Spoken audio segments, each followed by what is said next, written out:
Robert Tournedoué, j'ai 70 ans, j'habite le Lis-Codillon à Boulon. Et donc je suis né à Boulon, j'ai fait ma carrière professionnelle sur Rennes et je suis revenu à la retraite à Boulon. Voilà, et j'aime bien, je suis un peu passionné par la vente de Boulon que les arbres. Voilà. Yves Chapin, donc je suis aussi en retraite, avec un métier qui n'a rien à voir avec l'histoire, puisque j'étais ingénieur en informatique, donc rien à voir vraiment. Et quoi dire de plus, je me suis intéressé à l'histoire, à la généalogie, à la paléographie, et puis aussi à cette étude des noms de rues. En fait, non, il n'y a jamais eu de temple à Boulon. C'est une allusion en fait aux Templiers. C'est les Templiers qui ont dû laisser des traces aussi à l'église, puisqu'il existe comme partout d'ailleurs, un petit morceau de la vraie croix. Et il y en a à l'église de Boulon. Et c'est sans doute les Templiers qui ont ramené ça. Alors là c'était l'école privée des garçons. Oui. L'école Saint-René, l'école privée des garçons. Et là donc c'était un maréchal Ferrand, forgeron, maréchal Ferrand, et aussi café quoi. Parce qu'en général ça allait de pair. Quoi. Alors moi j'ai des souvenirs bien précis, j'étais à l'école là. C'était l'été par exemple, quand il faisait chaud, on ouvrait les fenêtres pour s'aérer. Et alors j'ai un souvenir, j'ai encore l'odeur de la corne quand le forgeron adaptait le fer chaud sur la corne des... C'était super. J'ai encore l'odeur. Incroyable. Oui. Donc voilà. En plus de l'odeur, moi j'ai le son du marteau sur l'enclume. Ouais. Ça c'est assez caractéristique aussi. Oui. Mikao. Ouais, voilà. Je suis né dans l'autre maison, ça fait 70 ans, le 14 novembre, que je suis à Boulon. Alors, en face de vous, là, au numéro 8, c'était la maison des sœurs. Les sœurs qui enseignaient, je ne sais même plus quelle congrégation. Carmaria. Les sœurs de Carmaria. Carmaria, donc qui habitaient là et qui faisaient l'école pour les filles. Et puis, voilà, tout ce que faisaient les sœurs à l'époque, quoi. Donc, c'était leur maison d'habitation. Et on ramassait, quand le comte leur fournissait du bois ou des pommes de terre, on était réquisitionnés pour aller rentrer tout ça dans la cave. Le jeudi. Et nous on allumait le poêle la semaine pour le col à l'hiver. Ouais, Jean-Pierre qui habitait le bourg, il allait allumer le poêle tous les matins. 2 poêles qu'il y avait là, un à la grande cloche et l'autre la petite cloche. Ouais. En revenant d'avoir répondu la messe. Oui. En plus. Il y avait des messes resté longtemps parce que une messe pour le vicaire et l'autre pour le curé. Il y avait une messe à 6h et l'autre à 6h30. Ah oui. Moi j'arrivais à l'hiver porter sous le porche, là tu sais que j'avais pas chaud. Et puis on avait peur.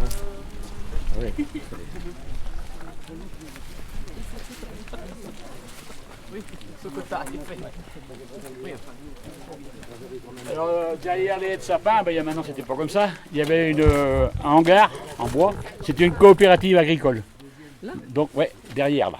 Il y avait un quai, on reculait les charrettes. Et à la fin, ça a terminé, ils vendaient du charbon, des choses comme ça. Ouais. Ça c'était quand à peu près Le charbon, on a connu ça dans les années 60. Quoi. Ouais, jusqu'en... à peu près, oui. C'est pas encore arrivé. Non. Ouais. C'était comme ça, ça a tellement changé. La date de construction, là, tout le monde la remarque. Ah, 1830. Bah, j'avais jamais les Ah non, on va voter, on regarde pas.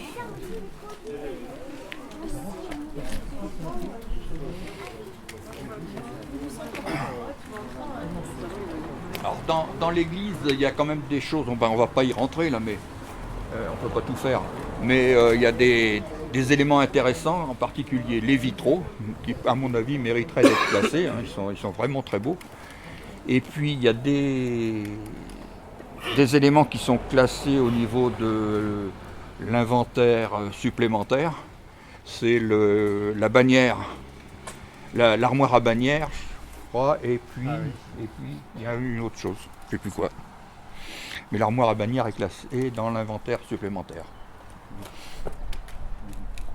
C'est juste au-dessus de l'orgue. Juste derrière l'orgue. Ouais, c'est ça. Ouais.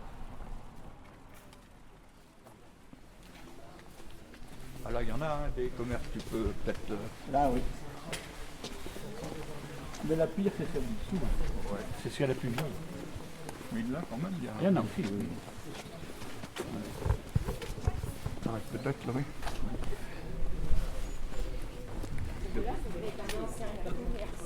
Où ça? Là, oui, aussi, oui. Oui, mais là aussi. Mais là aussi. Ah, là aussi. Ouais. Moi j'ai connu ça. Quand Alors, c'était donc ici, il y avait un café, bien sûr, coiffeur, cordonnier et agriculteur à ses heures perdues. Voilà. C'était Roger Tournedoué qui vivait avec un célibataire qui était avec sa mère. Hein. Et il avait son poulailler qui était là. Alors parfois il fallait l'attendre quand on venait se faire couper les cheveux. Parce que Roger était parti voir si les poules avaient l'œuf, vous comprenez. Alors il mettait pour voir. Il arrivait et puis il nous disait allez, la barbe et les cheveux, la barbe et les cheveux. Avec ses œufs. Une anecdote. Alors là, c'est un commerce, mais on ne sait pas ce que c'est. On ne sait pas trop. Ma tante a connu un boucher à une époque là-dedans. Nous on n'a jamais connu. Hein. C'était bien avant. Hein. Ah oui. Moi j'ai jamais connu ça en fonction. Hein. Ah bon? C'est fermé depuis ton temps. Ah oui, oui, oui. Ouais. J'ai connu un jeune couple, quand ils sont mariés, ils ont dû être 6 mois là-dedans. Et après, il y a comment Madame Brégère, enfin Madame Brégère, oui, qui a vécu un peu là aussi. Mais c'est tout, hein. C'est toujours comme ça, toujours vu comme ça. Ah, toujours vu, ouais. Ah oui, à ce point-là. Alors par contre, il y a quand même un élément.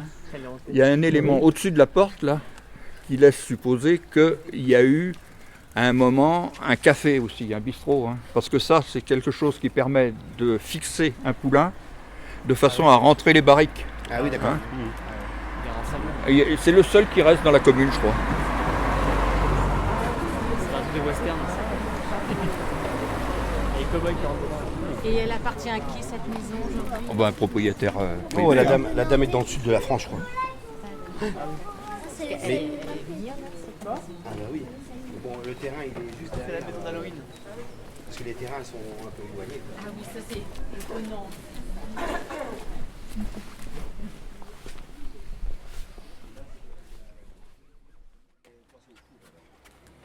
Allez-y, avancez un peu. Je vais faire comme ça. Il y a juste à dire. Alors, donc au numéro 11, là, il y avait une fabrique de coiffe. À une époque. Il y a eu des fabriques des fabricants de coiffe. Ouais, c'était. Et après, c'est devenu la maison de notre chère institutrice, Madame Lecoq. Et secrétaire de mairie en même temps. Ouais. On est rue Neuve là. Ah oui, aussi, oui. On Rue n'a Neuve. pas parlé de la rue, Non, justement. la rue Neuve. Alors elle a été percée entièrement dans le bourg, hein, qui avant la rue faisait le tour. Il n'y avait rien ici. Il n'y avait que des jardins. Donc en fait, c'est pour ça qu'on aperçoit l'arrière des maisons et les jardins. Hein, la rue a été creusée de façon artificielle dans le milieu de la commune. Alors les autres maisons ont été faites après, quoi. Tout ça, quelle année ça? Alors là, on n'a pas de date. Hein. Je n'ai pas la date. Hein. Mais et vous pouvez remarquer que quand je parlais du haut et du bas, ça descend. Hein, là. Ah oui. Oui. Voilà. Alors ici, à l'emplacement, cet emplacement, il y avait aussi une coopérative aussi là. Ouais. C'était un bâtiment en bois aussi. Donc, les gens venaient, les agriculteurs venaient livrer le blé quand à la moisson. Et autrement, ils cherchaient leurs produits, les engrais, des choses comme ça, autrement.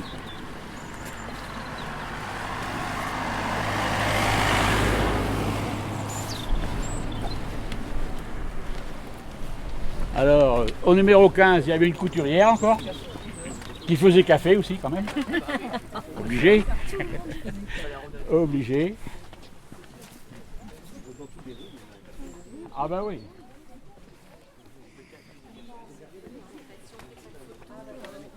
Au numéro 16, 16 et 18, là, c'était un marchand de bestiaux. Moisan, les marchands de bestiaux. Et ils avaient un café aussi. Oui. Et donc le 16-18, c'était un marchand de bestiaux, donc le Moisan. Et à gauche, le 20, c'était un autre marchand de bestiaux, René Lécuyer, qui habitait là, ouais. Et à l'époque, la pharmacie, enfin l'ancienne pharmacie n'existait pas, c'était la cour de ferme du marchand de bestiaux en face. Ah d'accord. Il faisait des battages et tout ça là. Oui, et Fournel qui avait un peu de tout ça. Tellement bien de retrouver des photos. Alors la maison là ici, là, le 21-23, c'était au même propriétaire. Il était comment bourrelier, matelassier on va dire, et matelassier et sommelier quoi. Il faisait le tout. Quoi. Donc et à côté il y avait un tailleur comme en Chapin. Tu l'as connu Jean-Pierre? Non plus, c'était avant nous ça. C'était avant nous, hein. Oui. Donc voilà. Et autrement, on va se mettre dans l'angle. Et en face, donc, c'était toujours, ça a toujours été un boulangerie café, comme c'est aujourd'hui là. Le Chapin est parti, moi je l'ai connu, c'est mon propriétaire. Le numéro 4, un ami sur Rosé. Et à côté, c'était un charpentier, la famille Baudu. Ah oui. Donc il avait son atelier là, et il avait aussi sa scierie qu'on va voir tout à l'heure, auprès de où il y a le parking actuellement, où il y a les galettes. Là. Il avait sa scierie là-bas. Voilà. À gauche, en première maison à gauche, c'était un cordonnier, M. Fournet, c'était ses parents avant lui. Et après lui, il y avait un bourrelier aussi, juste à côté, Bellamy. Nous, on n'a pas connu. C'était bien avant tout ça. Et au 5, il y aurait un tisserand. Il y aurait eu un tisserand aussi. À une époque. Une question, bourrelier c'est quoi? Ah, bourrelier, donc il fait de la couture. D'accord. Mais c'est pas pour la couture de l'œuvre. C'est pour les harnais, pour les chevaux, vous savez. Il fabriquait les harnais, les colliers. D'accord, donc c'est les sabots, peut-être, non? Ah non, Non, c'était à base de cuir en fait. Ouais, c'est tout Travail du cuir. Oui, travail du cuir. Pour les animaux. Oui. Hein? Il y a encore des bourreliers, non? Ça existe encore. Hein? Ah bah oui. Si, tous ceux qui dans les métiers du cheval. Bah oui, ça ils sont existe obligés. toujours. Tout ce qu'ils ont comme les harnachements, ça existe toujours. Quoi. Mais bon, bah, lui, quand les tracteurs sont arrivés, il avait plus de travail. Il a fait autre chose. Quoi. Les colliers. Les colliers, tous les selles, tous les harnais. Quoi, hein. Tout l'attelage. Oui, c'était très important. Ah oui, du cuir, ah bah oui, c'était Et après, il s'est mis à faire des matelas. Il a fait des matelas et sommiers, tout ça. Quoi. Tout ça. Il faisait ça derrière, là, qui m'expliquait son gars. Et après, il a fallu qu'il se recycle, on va dire. Il était travaillé à la Compagnie des Eaux à Mordac. Hein? Donc, heureusement qu'il y a eu ça après, parce que il a fallu faire quelque chose. Carder la laine, ça, Oui, d'accord. Voilà. Ah ben Bollon à l'époque c'était une ruche. Hein. Ah ouais. C'était une ruche parce que ça bougeait de partout. Là. Ah ouais. Ben écoute, Robert de Nobly, il y avait un menuisier là, lui. Robert Beau. Non, Robert, comment tu l'appelles Rosé. Rosé, oui. Oui, bah, je dis oui, c'est sa maison là, mais son atelier était là. Son atelier était là, oui. Donc voilà, c'est tout. Oui, On va descendre la rue du docteur Chenet, ouais. Docteur Chenet, donc qui a exercé pendant un bon bout de temps, hein, qui était un descendant de Mathurin Chenet. Mathurin Chenet qui était le neveu du prêtre qui a construit l'église en 1880, là qu'on a vu tout à l'heure la plaque, là, le Chenet. Donc le prêtre là, se plaisait tellement à Bollon qu'il a fait venir son neveu. Et c'est un descendant du neveu qui est resté lui aussi après, qui était donc le docteur qui a exercé pendant très longtemps. Et puis après, il y a eu son fils aussi qui a été maire de Bollon. Enfin, donc une fois qu'on est à Bollon, on peut plus en partir. On est enraciné.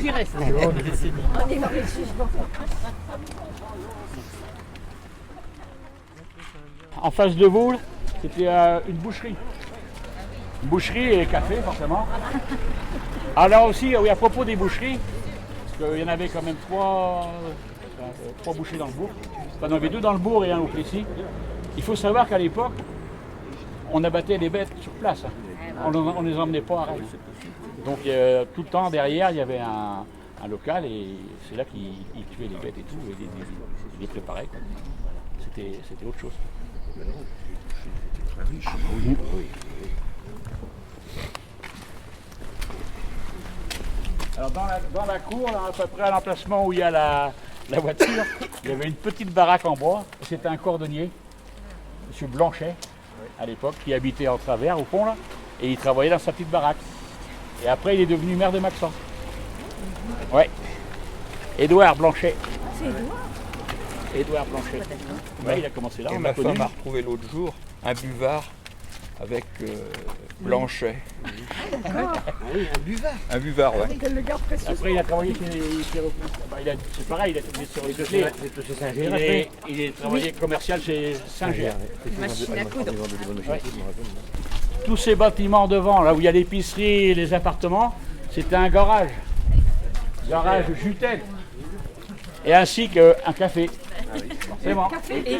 Café et épicerie aussi, tout à fait. Café, épicerie et garage. Le garage était là, à cet emplacement-là. Au départ. Ouais, au départ. Hein. Et l'autre côté, de ce côté-ci, c'était un maraîcher. Maximilien, comment déjà son nom de famille? Daligo. Maximilien, ouais, qui a fait, bah, je ne sais pas si on peut dire fortune, mais qui a très bien gagné sa vie avec une plante qui s'appelle le Physalis. Ah oui. Et il commercialisait sur Rennes, et je crois que même jusqu'en Angleterre. Oui, en Angleterre, oui. En Angleterre. l'a dit, oui. Oui, oui. C'était heureusement qu'il y avait les Anglais parce qu'il avait pu les vendre en France. Ah, ouais. Et il faisait des gâteaux avec ça. Ouais, mais de la liqueur aussi. Et de la liqueur avec la Physalis. donc, Alors, les anciens me disaient que c'était aphrodisiaque en liqueur. ah, c'est peut-être pour ça. L'amour, ça s'appelle l'amour en cage, non?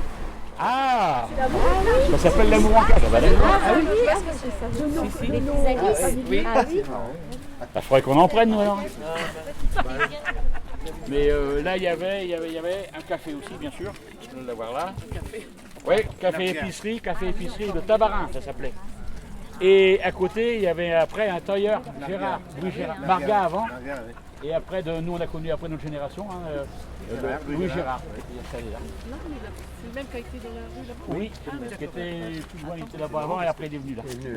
Ouais. Ah bah oui, il n'y en avait pas. Les épiceries, bah, les épiceries, l'une à il y en côté avait de l'autre. partout. Ouais. Et ça marchait. Il y a un truc qu'on vient d'oublier là. Il y avait le pont bascule qui était Ah oui, là. bah, je voulais en parler tout à l'heure. mais- Ah ouais. Il y en a un café en Bourgogne, c'est Bourgogne, il y en a un café.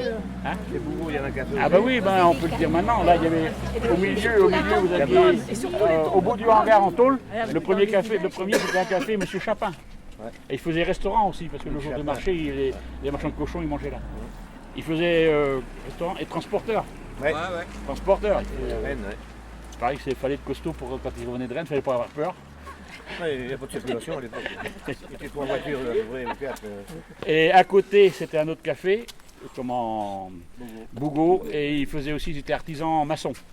Artisan maçon.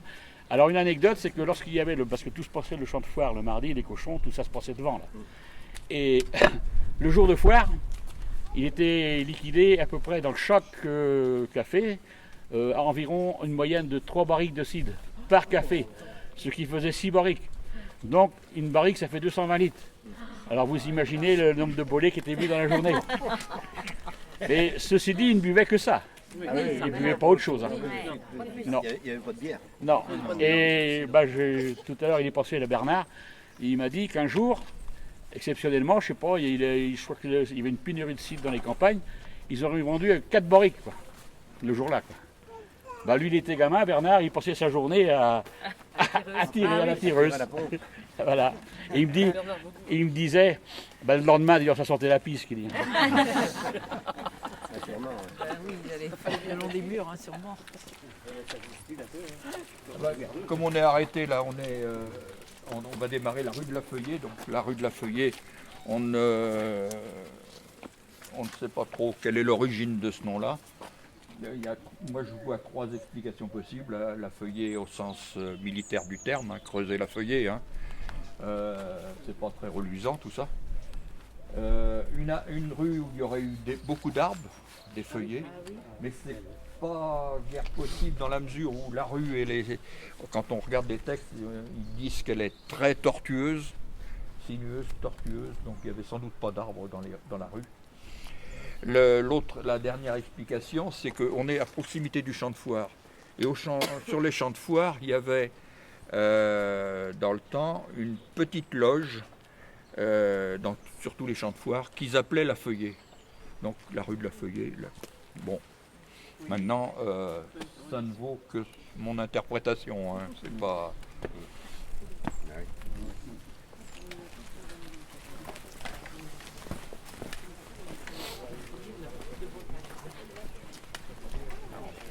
Place de l'église. Oui.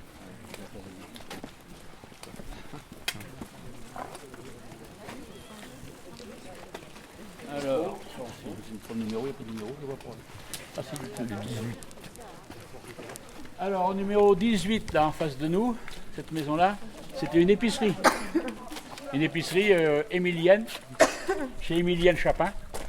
Et son mari Édouard avait une ferme qu'il exploitait, forcément.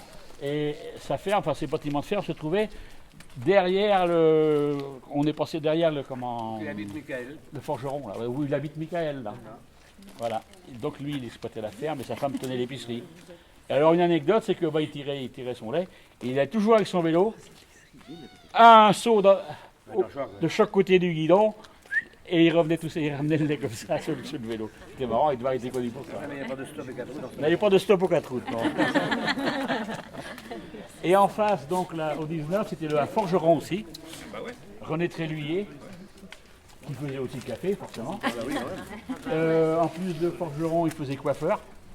Oui. Alors, il ne fallait pas être trop fier, parce que quand il sortait de la forge pour tailler les cheveux, les mains n'étaient pas forcément nickel chrome. Hein. C'est pas grave. Et en plus, il se mangeait les ongles. Hein, a dit René, voilà, quand ça marchait comme ça. J'avais oublié qu'il était coiffeur. Si, il faisait coiffeur. Hein. Et comment je peux dire, oui, il était coiffeur. Ouais. Et on l'appelait, oui, il avait un surnom, hein, je ne sais pas pourquoi. On l'appelait le Wizik. Et il avait des frères qui étaient pareils, tout le monde les appelait Wizik. Et on ne sait pas pourquoi, je ne sais pas l'origine. Mais on l'appelait René Wizik. Donc voilà. Et il y avait une quincaillerie aussi, il vendait comment des... Ah ben un petit peu de tout, il vendait des outils, tout ça. J'ai connu ça. À une époque, il a dû bien fonctionner, je pense, lorsqu'il y a eu l'arrivée des écrémeuses. L'arrivée des écrémeuses dans les fermes, il en a vendu énormément. Ah ouais, ça marchait dur. Ça marchait dur. Et alors, il fonctionnait avec un charron qui faisait le support en bois pour installer pour mettre l'écrémeuse. Ah, oui. Alors, c'était tout un truc. Hein. Il venait un soir pour prendre les mesures.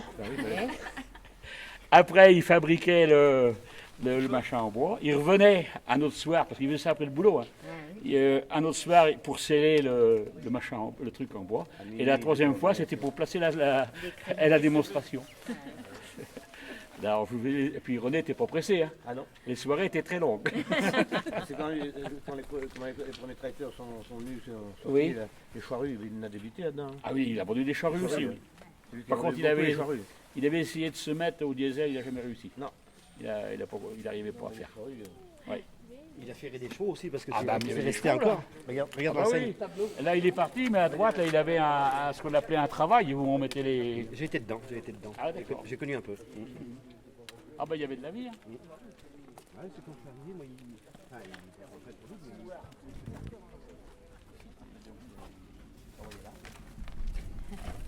Salut. À tantôt. Là, au numéro 3, c'était un horloger bijoutier. Ah ouais. Monsieur Charles. Et il a tenu tabac aussi à un moment donné, là. Et à l'occasion, il faisait photographe, par exemple, pour les communions, les choses comme ça. On se mettait dans la cour, là, et puis il nous prenait en photo, il nous prenait de portrait. L'identité aussi. Ouais, c'est ça, ouais. Ouais. Dans la cour, là, tout le long, là, c'était une épicerie aussi. Une épicerie, la Madame Saillard. Voilà. C'est comme nous, les épiceries, il y en avait partout. Ah, partout. Et tout le monde gagnait sa course. Quand tu voyais tout le café, il y avait rien.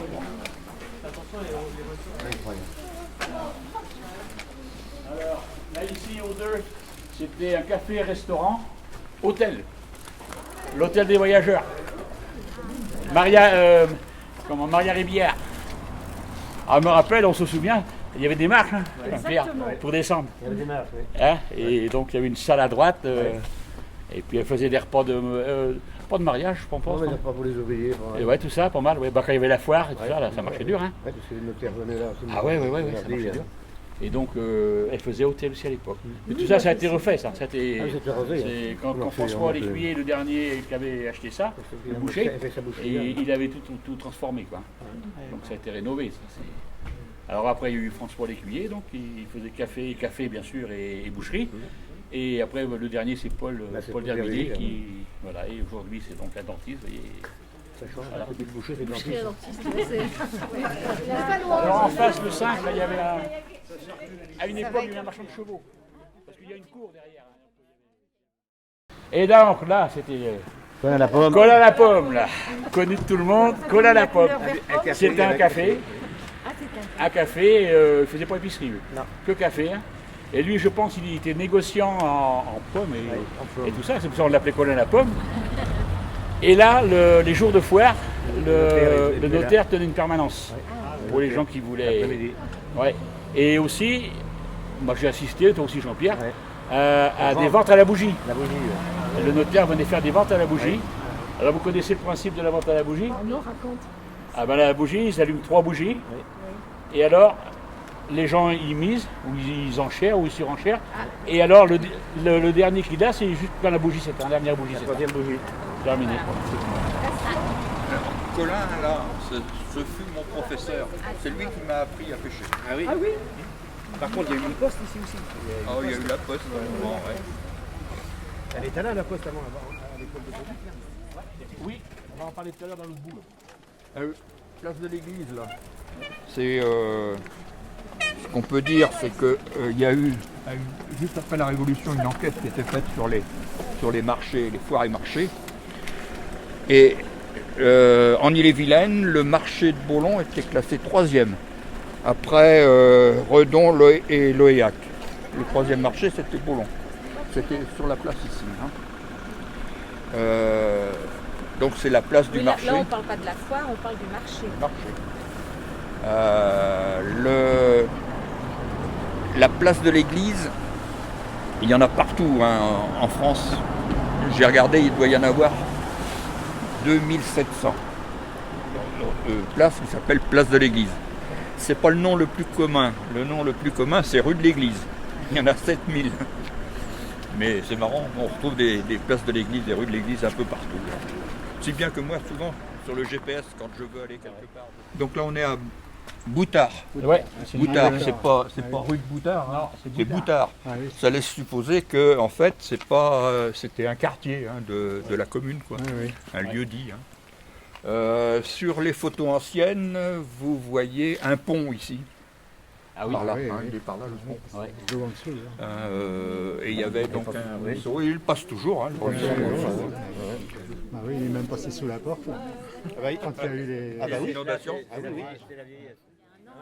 Mais On c'est va les- descendre la rue des Peupliers. Ouais. Oh, c'est pas original comme nom, hein. Rue des Peupliers, mais ça suggère quand même une chose, c'est que ça doit être une zone humide. Ah oui. Et c'est vrai, c'est humide. Hein. Oui.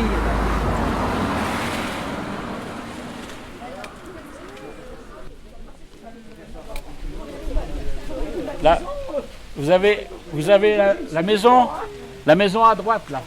Enfin, ce qu'il y a au bout, c'était un café, comme en Fresnel. Et il faisait même des balles. Il a fait des balles le dimanche soir et tout. Donc nous on est venus danser. connaît ça, nous. Ouais. Le dimanche soir. Oui, à l'époque c'était pas samedi soir, on sortait. Non, mais- Ah, mais on était costaud et le lendemain matin on était au boulot. Hein. Et le samedi soir, on allait au bal, le dimanche soir aussi, lundi matin, à 7h de boulot. Ouais. Mais ce café-là, il a toute une histoire, parce que je l'ai appris par les anciens. Ah bon? Bah oui. Il y avait des filles de Paris qui venaient et tout. Ah bon? Et il y avait des gens mariés qui restaient traîner dedans et ils restaient dormir. Ah, Des anciens qui m'ont dit ça, oui. d'accord. Je Et dirais- autrement, à gauche, Mémoire, hein. Sur la gauche, là, c'était la maison qui avait bien rénovée. Ouais. C'était pareil, c'était un maréchal Ferrand. À gauche. Maréchal Ferrand, forgeron, tout ça. Et café aussi, forcément, quoi. Hein. Voilà. Oui, le prince. Oui, le prince. Et alors, on va pas y aller, mais en continuant cette route-là, vous avez le premier village, le Plessis, le lieu-dit le Plessis. Au Plessis, il y avait une boucherie, Jouot, un café, bar, et une épicerie, Piel. Et après, en allant encore un peu plus loin, sur la route de Maxent, le lieu-dit Codillan. Codillan, il y avait un café, épicerie, Blanchet. Café, épicerie, Blanchet. Et alors, il y avait la dame qui s'appelait Hortense. Et nos parents, ils m'ont raconté bien des fois, ils venaient le dimanche après-midi chez Hortense parce qu'elle avait un phono. Elle avait un phono, ils venaient danser tous les dimanches après-midi chez Hortense. Par contre, à l'époque, il fallait être rentré quand même pour faire la traite, hein, parce qu'autrement, ça n'allait pas. C'était pas comme aujourd'hui. Hein. Ouais, mais quand la traite pour 4 vaches, c'était bon. Hein. Voilà. Et ben voilà, c'est bon. Comme ça. Alors, tout le monde n'est pas arrivé.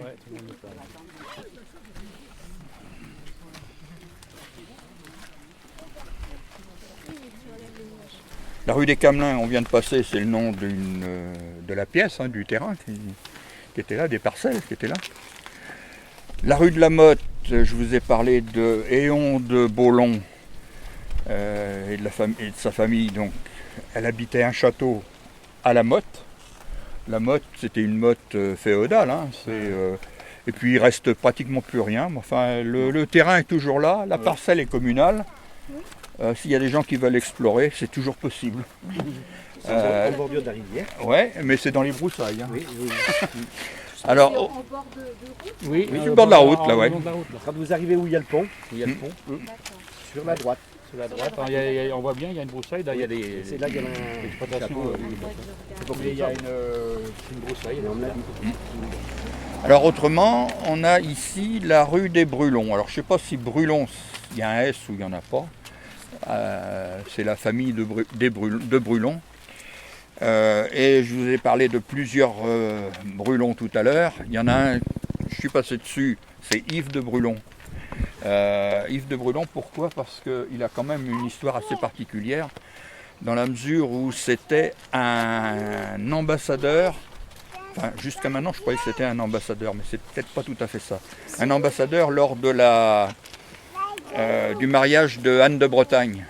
C'est lui qui avait négocié avec deux autres de ses copains, là, Couette-Ken et puis Couette-Legon, qui avait négocié le mariage de Anne de Bretagne, donc avec le deuxième mari, puisqu'il en a eu 3, le premier ne compte pas. Le deuxième, c'était Charles VIII, je crois bien, si je ne me trompe pas. Et donc c'est eux qui avaient négocié ça, et c'était le Yves de Brulon. Et en fait, j'ai appris depuis que non seulement ça, c'est que le Yves de Brulon en question, il avait été chargé de vérifier, comment dirais-je, la défloration de Anne de Bretagne après son mariage. Donc c'est quand même un personnage important. Alors ce que je ne comprends pas, c'est pourquoi l'histoire n'a pas retenu son nom, quoi. Personne n'en parle de ce Yves de Brulon. Bon, voilà. C'est comme ça. Mais nous, on l'a maintenant. Ah non, on l'a volé. Voilà. Alors on va essayer de continuer. Je crois qu'il y a sur Brulon, là, j'ai pas d'autre chose. J'ai pas d'autre chose sur lui.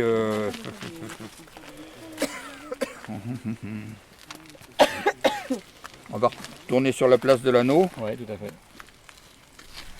Juste en montant à droite, là, vous avez une maison, là, une petite maison là. C'était un charron qu'il y avait là aussi. Il y avait 3 charrons sur Beaulon. Ernest Dupré. Et à l'occasion, il jouait de l'accordéon. Et il animait les mariages, des choses comme ça. Il a été chef des pompiers, je crois. Ah oui, Oui, Nénès. Ouais. Alors là, il y avait, comme on a dit, on s'est arrêté aux 2 cafés tout à l'heure. Mais la maison d'après, là, je ne sais pas quel numéro c'est là. C'était un marchand de poissons, là, par contre. Et là, il vendait sur la campagne, eux autres. Et marchand de poissons et ferrailleur. Pour de lapin. Aussi. Donc, j'ai acheté du poisson. Et donc à droite, la grande bâtisse qu'il y a là, c'était donc le docteur Chenet à l'époque. Ensuite, ça a été Maillard. Non, non. Ah, il a commencé là un peu. Il a commencé là, oui. Mais après il est parti là-bas. Et après c'est comment Boileau. Boileau. Non, oh non, la cour. Je suis trompé. Ça revient au même. Je me suis trompé. Vous savez pourquoi il l'appelait Boileau? Il fallait toujours boire de l'eau avec lui. Quand il était jeune docteur, quand il est arrivé à Boulogne, il voulait mettre tout le monde à l'eau. Mais tu sais qui c'est qui l'a baptisé comme ça? Non. Bah, c'est Monsieur Baudu. Ah oui, Claude. Claude, oui. Ah, Claude Baudu, oui. Parce que les patients, il fallait boire que de l'eau. Mais il y avait dans Pour le une autre, Ricard, c'est pratique. il y avait dans une autre commune à côté un autre Toubi qui lui recommandait à ses ouailles de boire à coups de fourchette. En prenez moins la fois. L'amitié a fait évoluer depuis dans la proposition. Donc là on va attaquer la rue, le passage des Bourdons. Voilà. Bourdon, c'est quoi? C'est le sobriquet qu'on donne aux habitants de Bourlon. On parlait des Bourdons tout à l'heure au sujet, après, avec comment le Brulon qui avait eu son équipe avec 3 tambours là, et puis je sais plus combien de gars là, ils n'étaient pas nombreux. Donc c'est un sobriquet qui viendrait de là. Les Bourdons. On trouve ce genre de surnom un peu partout. Hein, à Maxence, c'est les Tacnao. Guignan, je sais pas. Les plats de Guignan. Et Et les Hanau de Boria. ouais. Les Hanau de Boria. Les Bobias de Lacy. Et les Bobias de Lacy. Enfin bon, on a tout dans le coin, quoi. Et Gloria, c'est vrai. Ils sont tous baptisés. Mais la différence quand même entre les Tacnao et les Bourdons, c'est que les Bourdons c'est très gentil, ça ne pique pas. Parce que les Tacnao ça pique. Hein. Alors, C'est ouais, pas typique, hein. mais Alors on a quand même réussi, on a mis un Tacnao avec un Bourdon. Et ça fait quand même 42 ans que ça dure. Et des piquants aussi. mais c'est vrai qu'à l'époque, les gars, ils s'en donnaient des bagarres, ils s'arrochaient. Ah oui. À coups de pierre, parce que bah, forcément ceux de Bourlon voulaient aller voir les filles de là-bas et puis réciproquement quoi. Donc, Alors il est ramené à la frontière. ça bagarrait sec. Hein. C'était ça. Hein. Il est ramené à la frontière. Tu retournes chez toi. Ah ouais, ouais. Eh ouais. Il n'y avait pas de couteau de machin, c'était les poings et, Ah les oui. couteaux. Et les pierres. Et les pierres. Ah oui. Ah ouais. Voilà. Toujours eu, hein. On va continuer, on va aller à la rue des Tourettes. Il est 11h30. Ok, merci.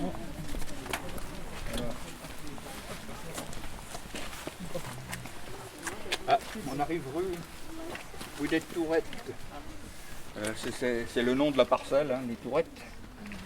C'est pas bien original, mais par contre les anciens de Bourlon ils parlent pas de la rue des Tourettes, ils parlent de la route rouge. Hein.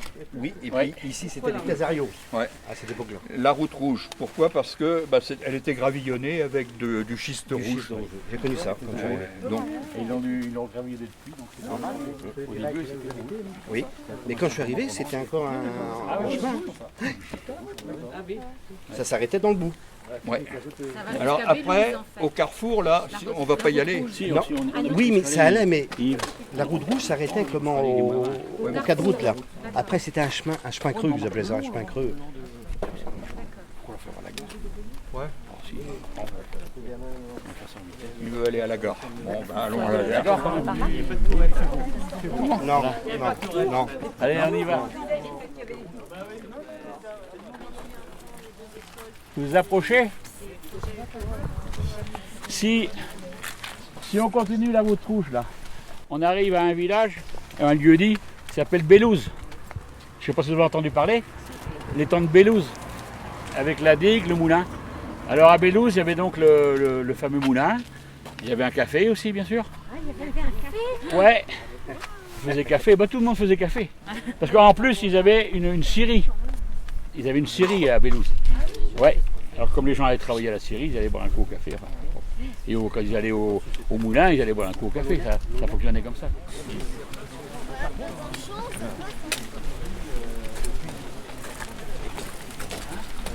L'histoire du train à Baulon, il y en a plusieurs, hein, des histoires. Oui. Il y a le petit train là, donc de desserte locale, mais il y a la grande ligne SNCF qui fait Rennes-Redon, qui aurait dû passer à Baulon. Ah oui. Alors ça c'est plus ancien, c'est 1870 ou 1850, je sais plus, c'est du temps de Napoléon III quoi. Les études avaient été faites pour passer par Baulon parce que ça coûtait beaucoup moins cher que de passer le long de la Vilaine où il y a des ponts, des viaducs, etc. Et puis alors comme partout à Baulon ce jour-là, il y a eu une levée de boucliers. Waouh, on va tout nous casser, on veut pas de ça. Et c'est passé de l'autre côté, donc on n'a pas de train, sans ça on aurait peut-être une ligne de chemin de fer. Quoi. Mais ça fait un peu comme la capitale d'un développement peut-être.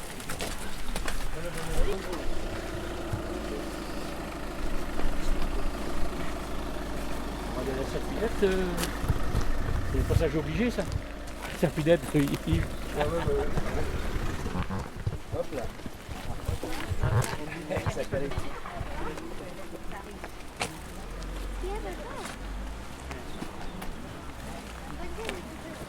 Quand tu arrêtes, Ah, oui. Rangez-vous un peu là sur le côté. On est rue de la Scie. C'est vachement original comme nom, hein. Rue de la Scie, c'est la direction de la Scie, tout va très bien. Mais il faut quand même rattacher ça un peu à l'histoire aussi. Il faut savoir qu'après la Révolution, juste au moment de la création des communes et des cantons, il y a un canton qui s'appelait le canton de Baulon, avec 3 communes, Baulon, Lacy, Gauvin. On n'a pas été chef-lieu de canton pendant très longtemps, mais quelques années. Et donc la direction, et les liens avec Lacy sont encore aujourd'hui assez forts, hein. Et avec Gauvin aussi. Il n'y a pas encore très longtemps, les banques travaillaient ensemble là sur les 3 communes. Il y avait une caisse même de crédit mutuel Baulon dans les Gauvin.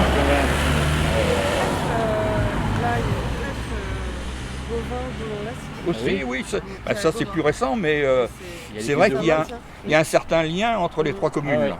Oui. C'est incroyable. Le site de Baulon, quand on regarde une carte de géographie, on regarde les grandes communes qui sont autour. Il y a Mordel, Il y en a 4. Plélan, Maure, Guichin. Et il se trouve que Baulon est juste au centre. Juste au centre. Si bien qu'on est éloigné de tout. Étant éloigné de tout, il y a du commerce qui vient se créer à ce moment-là.